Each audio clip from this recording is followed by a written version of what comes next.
항공기에서 엔진은 가장 핵심적인 구성 요소 중 하나입니다. 항공기 엔진은 연료를 연소시켜 생성된 에너지를 이용하여 비행에 필요한 추진력을 생성합니다. 엔진의 성능이 좋으면 연료 효율성이 높아지고, 연료 효율성이 높은 엔진은 더 적은 양의 연료로 더 긴 거리를 비행할 수 있습니다. 또한 엔진의 신뢰성이 높아지면 비행 중 엔진 고장으로 인한 사고의 위험이 줄어들게 됩니다. 하지만 아무리 성능이 뛰어난 엔진이라고 해도 해외에서 수입한 엔진을 KF-21처럼 우리가 자체 개발한 항공기에 장착한다면 여러 문제가 발생할 소지가 높습니다. 우선 엔진을 공급한 해외 기업이나 국가에 대한 기술 의존도가 높아지고, 기술적 제약과 정치적 압박으로부터 자유로울 수가 없습니다. 엔진이 아니라 전투기 자체를 수입한 경우에는 굴욕에 가까운 불편함을 겪기도 합니다. 당장 한국 공군이 도입한 F-35만 봐도 기술 유출을 우려한 미국 측의 요구에 따라 정비는 꿈도 꾸지 못하는 형편입니다. 게다가 대한민국이 자체 개발한 전투기에 해외에서 들여온 엔진을 장착했을 때는 수출 자체가 막힐 수도 있습니다. 자체 개발한 엔진을 탑재해야 우리가 개발한 전투기에 대한 완전한 통제권을 갖게 되기 때문에 엔진 국산화는 여러 방면에서 절대 물러설 수 없는 과제입니다. 전투기 엔진 개발은 잠시도 미룰 수 없는 사안인데요. 그래서 준비했습니다. 오늘은 긍정적인 발전을 거듭하고 있는 국산 전투기 엔진 개발의 현황에 대해 알아보겠습니다. 지금 보시는 영상이 마음에 드셨다면 지인들의 카톡으로 공유해주세요. 여러분의 구독과 좋아요는 꺼리튜브 영상 제작에 많은 힘이 됩니다. 대한민국이 개발한 4.5세대 전투기 KF-21은 벌써부터 수출 시장에서 상당한 주목을 받고 있는데요. 하지만 미국에서 도입한 엔진을 탑재할 경우에는 골치 아픈 일이 생길 여지가 다분합니다. 우리가 만든 전투기를 수출하는데 미국의 승인을 받아야 하는 것입니다. 미국 정부가 KF-21을 수출하려는 국가에 대해 제재를 가하거나 수출 통제 정책을 변경하는 경우 이는 KF-21의 수출 가능성에 직접적인 영향을 미칩니다. 예를 들어 미국과 수입국 간의 정치적 긴장이 고조될 경우 미국산 엔진을 사용하는 KF-21의 수출이 제한되는 건 얼마든지 가능한 추측입니다. 이런 열불 터지는 사태를 미연에 방지하기 위해 세계 각국은 자국산 엔진 개발에 오랫동안 공을 들여왔습니다. 일본은 2차 세계대전 이후 정부의 강력한 지원 아래 독자적인 항공 엔진 개발을 진행해왔으며 다양한 국제 엔진 공동개발 프로그램에도 참여하고 있는데요. 차세대 전투기용 엔진인 XF9이 대표적인 예입니다. 항공기술에 있어서는 대한민국보다 한참 아래로 여기고 있는 튀르키예도 2018년부터 자체 엔진 개발을 추진 중이며 2028년까지 개발 완료를 목표로 하고 있습니다. 그러나 대한민국의 항공기 엔진 자체 개발도 속도를 올리고 있으며 성공 가능성도 상당히 높게 점쳐지고 있습니다. 현재 대한민국은 항공기 엔진 국산화에 중대한 단계에 접어들었는데요. 하나에어로스페이스는 터보팬 엔진 개발 계획을 바탕으로 독자적인 항공 엔진 개발에 착수했으며 이를 통해 무인기 중심의 미래 전장에 대비하려는 목표를 가지고 있습니다. 이광민 하나에어로스페이스 항공사업 부장은 첨단 항공 엔진 기술이 미래 방위 산업을 이끌 핵심 기술이 될 것이라고 전망하며 국가 전략 기술로서의 중요성을 강조했습니다. 특히 한국이 자체 개발한 엔진 기술을 통해 국제적 제약에서 자유로워지고 더 나아가 미래 전투기 수요에 대비할 수 있는 역량을 확보하려는 계획을 세우고 있습니다. 하나에어로스페이스는 이미 F4 팬텀 전투기에 사용되는 J79 엔진을 생산하는 등 40여 년간의 항공엔진 생산 경험을 가지고 있고 최근에는 무인기 엔진 핵심 부품의 장수명 엔진 소재 개발에 성공하는 등 많은 성과를 거둬왔습니다. 아쉬운 점이 있다면 자체적으로 엔진을 개발한 것이 아니라 해외의 기술을 구매해 면허 생산했다는 것입니다. 이렇게 엔진 국산화가 이뤄지지 않고 있다 보니 T-50 계열 항공기뿐만 아니라 KF-21 수출에도 걸림돌로 작용할 가능성이 높습니다. 이런 문제를 해결하기 위해 방사청도 팔을 걷어붙이고 나섰는데요. 2020년부터 산업통상자원부와 협업하여 5,500파운드급 무인기용 터보팬 엔진을 개발하는 중입니다. 언뜻 생각했을 때 항공기 엔진 선진국들에게서 기술을 사와 개발하면 수고가 덜하지 않겠나 생각할 수 있지만 그게 말처럼 쉽지가 않습니다. 미국 등 항공기 엔진에 관한 기술을 가지고 있는 나라들은 미사일 기술 통제 체제, 국제무기 거래 규정, 수출 관리 규정 등의 규제를 만들어 항공기 엔진에 관련된 기술을 이전하는 것은 물론이고 수출까지도 철저하게 통제하고 있습니다. 특히 멀지 않은 미래에 6세대기가 등장하고 수요가 확대되면 항공기 엔진의 수입 자체가 어려워서 전투기를 자체 개발하는 일은 지금보다 훨씬 어려워질 것으로 예상됩니다. 하나에어로스페이스 측에서도 정찰용 무인기가 아니라 무장, 즉 미사일을 장착할 수 있는 무인기는 15,000파운드급 이상의 엔진이 필요한데 MTCR 규정 때문에 무인기를 개발하기 어려운 상황이라고 보충을 토로했습니다. MTCR은 탄도미사일, 순항미사일, 무인항공기 그리고 이들을 발사할 수 있는 시스템과 관련 기술의 확산을 방지하기 위해 설립된 다자간 수출 통제 체제입니다. 여기에는 중거리 이상의 미사일 시스템과 관련된 완제품,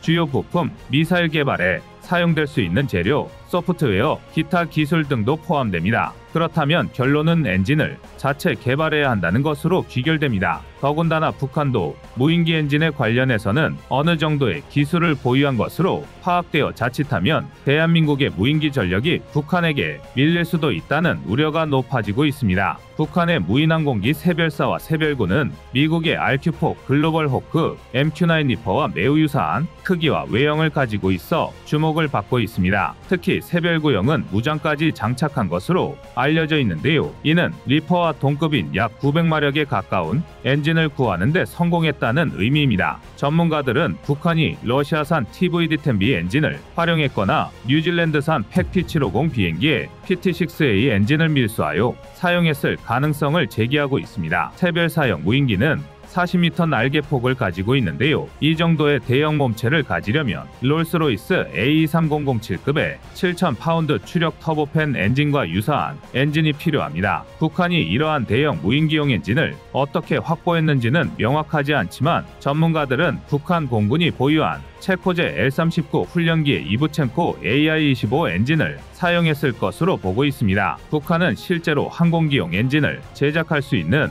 기초과학과 공업 기반이 턱없이 부실해 양산 가능성이나 실전 배치의 가능성은 낮은 것으로 파악됩니다. 그러나 무기 개발의 시작이 카피라는 것을 상기하면 북한이 대한민국보다 앞서 항공 엔진 개발에 성공할 가능성도 배제할 수는 없습니다. 그러나 북한보다 더 큰 위협은 중국입니다. KF-21이 수출 시장에 나오게 된다면 예산이나 외교적 관계 때문에 미국의 5세대 스텔스 전투기를 도입할 수 없는 나라들이 주요 고객이 될 것으로 예상되는데요. 이때 중국의 스텔스 전투기가 KF-21의 경쟁 기종이 될 가능성도 있습니다. 중국은 1950년대부터 러시아에 전투기 엔진 기술을 도입하여 자국의 항공기 엔진 개발을 시작했습니다. 이러한 기술 도입은 초기에 중국의 항공 엔진 개발에 필수적인 기반이 되었으며 이후 수십 년에 걸쳐 자체적인 엔진 개발을 시도했지만 결과는 그다지 좋지 않았습니다. WS-10 엔진이 출력 부족과 신뢰성 문제를 겪으면서 온갖 조롱을 당했던 것인데요. 이에 따라 9천억 위안의 막대한 비용을 쏟아부어 개발된 것이 젠20에 탑재되는 WS-15 엔진입니다. 중국의 주장에 따르면 WS-15는 미국의 F119 엔진과 유사한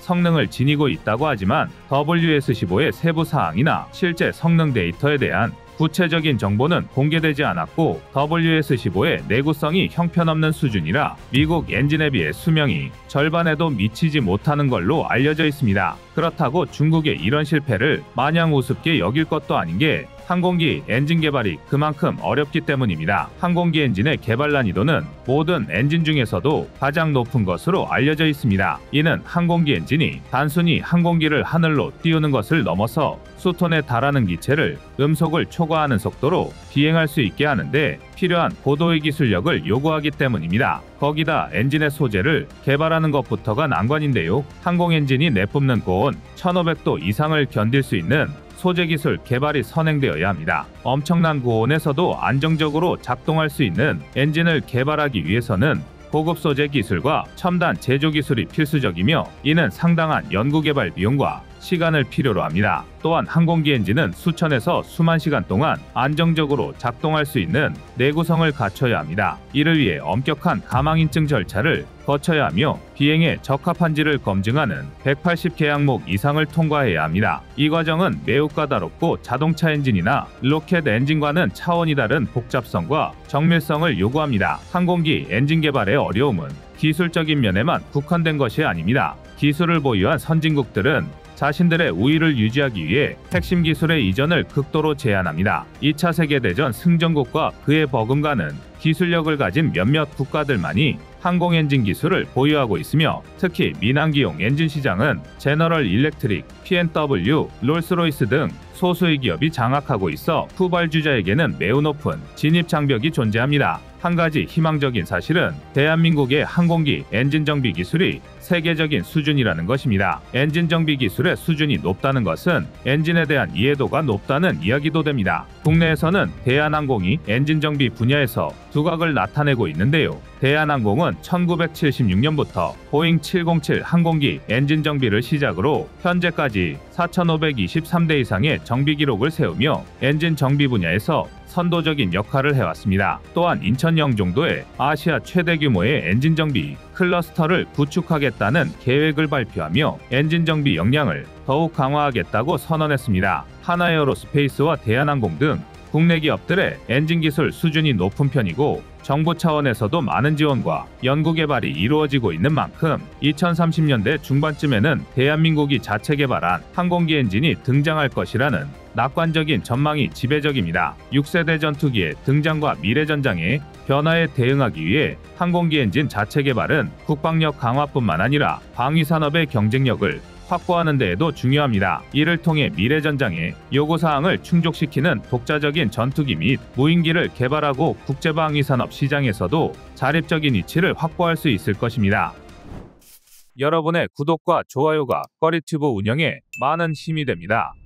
지난 10일 한국무역협회의 발표에 따르면 2023년 대한민국의 항공기 수출은 2022년보다 320.5% 늘어난 10억 1천만 달러로 나타났습니다. 한국의 항공기 수출 규모가 10억 달러가 넘은 것은 사상 처음인데요. 이는 폴란드에 FA-50 경공격기 12대를 수출한 것이 큰 영향을 끼쳤습니다. 지난해 FA-50의 폴란드 수출 금액은 정확히 밝혀진 바가 없지만 업계에서는 약 5억 2천만 달러로 추정하고 있습니다. 군용 항공기 수출 금액이 10억 달러를 초과했다는 것은 한국의 방위산업이 세계적인 경쟁력을 갖추고 있음을 보여주는 중요한 지표라고 할 수 있습니다. 그러나 항공기 부품으로 범위를 확대하면 우리나라의 항공산업 수출 기여도는 더 증가합니다. 항공기 부품의 수출 규모만 해도 24억 4천만 달러인데 이는 전년 대비 34.1% 늘어난 것으로 역시 지금까지의 항공기 부품 수출 금액 중 가장 높은 기록입니다. 대한민국이 항공기 부품 수출에서도 놀라운 성과를 올리고 있다는 사실을 모르시는 분들도 많으셨을 텐데요. 카이는 물론이고 대한항공, LIG넥스원, 하나에어로스페이스 등의 기업들이 항공기의 엔진 부품, 동체, 랜딩 기어, 특수 소재, 정밀 제어 장치, 날개 구조물 등 다양한 품목들을 보잉과 에어버스 등 세계 굴지의 주요 항공사에 공급해왔습니다. 부품 수출액은 이미 2010년에 15억 달러를 기록했고 이후 지금까지 꾸준히 상승세를 보이고 있습니다. 방위산업의 다른 분야보다 항공기 부분이 주목을 받는 것은 대당 단가와 부가가치가 높기 때문입니다. 간단히 설명하면 전투기 한 대를 수출하는 것과 자동차 1000대를 수출하는 것이 비슷한 경제적 효과를 가져다 줍니다. 항공기 수출에서 국내 방산기업 중 가장 큰 수혜를 입은 곳은 단연 카이인데요. 카이는 최근 차세대 공중전투 시스템과 미래형 비행체 등의 미래 사업에 대규모 투자를 단행하겠다고 밝히기도 했습니다. 대한민국 항공기 산업이 지금의 눈부신 발전을 이룬 것은 결코 우연이나 운이 아니었습니다. 우리 손으로 처음 항공기를 제작한 시기는 1953년인데요. 이때 공군 기술학교 교관들을 중심으로 제작한 항공기가 부활이었고 부활은 한국이 제작한 1호 항공기입니다. 딱 한 대만 제작된 부활호의 동체는 1000으로 만들어졌고 탑승 인원은 2명에 최대 시속은 180km였습니다. 이후 한국의 항공산업은 창정비 사업을 거쳐 1970년대에서 1980년대 500MD 헬기, 제공호, KF-5 전투기 등을 조립 생산했고 1990년대부터는 KF-16의 라이선스 생산을 하면서 항공기 생산 기술 역량을 키워왔습니다. 그러다 우리나라 최초의 고유 모델인 KT-1 웅비를 개발했고 2002년에는 카이가 록히드 마틴과의 협력으로 개발한 초음속 고등훈련기 T-50이 마침내 시험 비행에 성공했습니다. T-50은 그 자체로도 뛰어난 기체고 수출 실적도 좋지만 더욱 큰 의미를 가지는 것은 FA-50의 모태가 되는 항공기라는 점입니다. T-50 개발 당시 초음속 비행 능력은 큰 이점이었으나 개발 초기만 해도 T-50은 훈련기로는 성능이 너무 뛰어나고 이로 인해 가격도 비교적 비싼 편이었기 때문에 가격 경쟁력이 떨어진다는 단점으로 작용하기도 했습니다. 하지만 T-50을 바탕으로 새롭게 설계된 FA-50에게 초음속은 신의 한 수가 되었습니다. 훈련기는 보통 아음속에 머무는 것이 대부분인데 초음속인 T-50의 기본 설계를 물려받은 FA-50 역시 초음속 경공격기로 탄생했고 현재 경공격기 시장에서 FA-50은 누구도 넘보지 못할 확실한 우위를 점하고 있습니다. 그리고 FA-50의 장점으로 거론되는 것 중 하나가 F-16과의 연계성입니다. FA-50은 경공격기이자 고등훈련기로 사용되므로 F-16으로의 기종 전환을 목표로 하는 조종사들에게 초급 단계에서부터 고급 전투 기술을 습득할 수 있는 기회를 제공합니다. 이로 인해 조종사들은 두 기종 간 전환 시 훈련의 연속성을 유지할 수 있으며 이미 습득한 기술과 지식을 새로운 항공기에 보다 쉽게 적용할 수 있습니다. 이 덕에 조종사들이 새로운 항공기에 대한 훈련을 받는데 필요한 시간과 비용을 절감하는 것이 가능합니다. 또한 조종사들이 다양한 항공기를 운용할 수 있는 능력을 갖추게 되면 필요에 따라 다양한 임무와 작전에 더욱 유연하게 대응할 수 있습니다. 예를 들어 특정 작전에서는 FA-50의 경량화와 비용 효율성이 유리할 수 있으며 다른 상황에서는 F-16의 고급 전투 능력이 필요할 수 있습니다. 이러한 경험을 통해 조종사의 비행 기술과 전술적 이해가 향상되고 다양한 상황에서 보다 효과적으로 대처할 수 있게 하며 전반적인 전투 능력이 강화됩니다. 고성능 항공기, 특히 스텔스 전투기와 같은 고가의 항공자산은 운영 및 유지보수 비용이 매우 높습니다. 이는 국방 예산에 큰 부담을 주며 특히 예산이 많지 않은 국가들에게는 큰 고민거리입니다. 이런 항공기의 고비용은 저강도 임무에도 불구하고 고가치 자산을 사용해야 하는 상황을 만들어 가동률 저하와 같은 문제를 초래할 수 있습니다. FA-50 전투기는 이러한 문제에 대한 해결책을 제공합니다. 가격 대비 성능이 우수하고 획득 및 운용 유지 비용이 상대적으로 저렴하여 저예산 국가들에게 매력적인 선택이 됩니다. 고성능 무기체계와의 호환성, 우수한 공중기동성, 그리고 간단한 구조 설계로 인한 높은 생산성은 FA-50을 빠른 시일 안에 전투기를 도입해야 하는 국가들에게 중요한 옵션이 됩니다. 또한 멀티롤 기체라는 것도 FA-50의 큰 장점입니다. FA-50은 경공격기이자 훈련기로 운용이 가능한데요. 현재 이런 종류의 항공기는 전 세계에서 FA-50이 거의 유일하다시피 합니다. 게다가 실전을 통해 확실한 성능 검증이 이뤄지기도 했습니다. 2013년 필리핀에 도입된 FA-50 PH-12대는 그야말로 눈부신 활약을 펼쳤습니다. 2016년 12월 27일 IS와 연계한 무슬림 반군 조직 소탕 작전에 투입되었는데 이는 FA-50이 치른 최초의 실전이었습니다. 당시 성공적으로 임무를 완수한 FA-50PH는 이후로도 반군을 상대로 여러 차례 투입되어 수준 높은 근접 항공 지원 시스템을 갖췄다는 걸 증명했습니다. 꼭 실전이 아니라 평시의 운용 면에서도 FA-50은 높은 신뢰도를 보여주고 있습니다. 우리 공군에서도 T-50 계열 항공기가 20년 정도 큰 문제 없이 높은 가동률로 효과적으로 운용되고 있으며 각국에 수출된 FA-50과 T-50은 제 역할을 다하고 있습니다. 이게 다가 아닙니다. FA-50은 성능 개량도 꾸준히 이어가고 있습니다. 공중급유 시스템, 레이저 유도 폭탄, 타겟팅 포드를 적용했고 기존의 버전이 아닌 수입 당사국의 요구사항에 맞춰 A사 레이더와 AIM-9X 같은 미사일도 탑재 가능하도록 하여 전반적인 성능 강화를 꾸준히 추진해 왔습니다. 여기에 경공격기가 아닌 전투기로의 전환도 시도하고 있는데요. 복작인 FA50을 단작인 F50으로 개발해 수출 시장을 더욱 확대할 전망입니다. 더욱 고무적인 것은 FA50의 수출 증대는 KF21의 수출로 이어질 수 있다는 것입니다. 다른 무기체계의 수출에 있어서도 양 국가 간의 신뢰관계는 매우 중요한 요소이지만 항공기 수출에서는 그 중요성이 더욱 커집니다. 현재 군용 항공기 시장을 주도하는 나라는 크게 미국과 유럽으로 양분되는데요. 더 세분화하면 미국이 50.9%,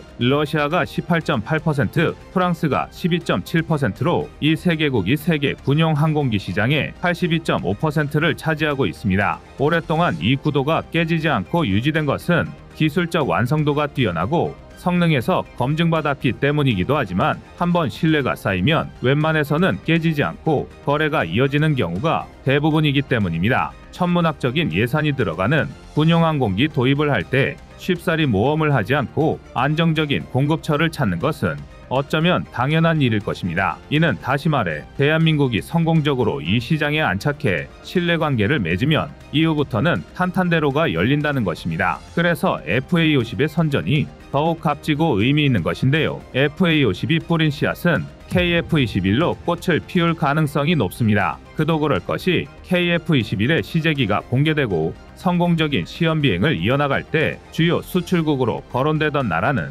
폴란드, 이라크, 필리핀, 태국 등이었습니다. 이 나라들은 모두 FA50을 도입해 운용하며 한국과 단단한 신뢰관계가 형성됐기 때문입니다. 특히 FA50 48대 도입 계약을 체결하고 신속한 납품을 받고 있는 중인 폴란드는 카이와 KF21에 관련된 사업에 대해 논의를 진행 중에 있습니다. 완제기를 수입하는 선에 그칠 수도 있지만 폴란드가 KF21 사업에 참여할 수도 있다는 보도가 나와 귀추가 주목되며 UAE도 KF21에 상당한 관심을 표명하고 있는 상황입니다. 폴란드나 UAE가 향후 KF21 개발 사업에 참여하게 된다면 인도네시아라는 썩은 이를 시원하게 빼버리고 수출에 있어서 더욱 큰 장점으로 작용될 수 있습니다. 하지만 KF21 수출의 가장 큰 복병은 엔진이 미국산이라는 것입니다. KF21의 엔진은 미국 제너럴 일렉트릭의 F414-400K인데요. 미국이 허가를 내주지 않아 수출에 발목이 잡히는 상황도 발생할 수 있습니다.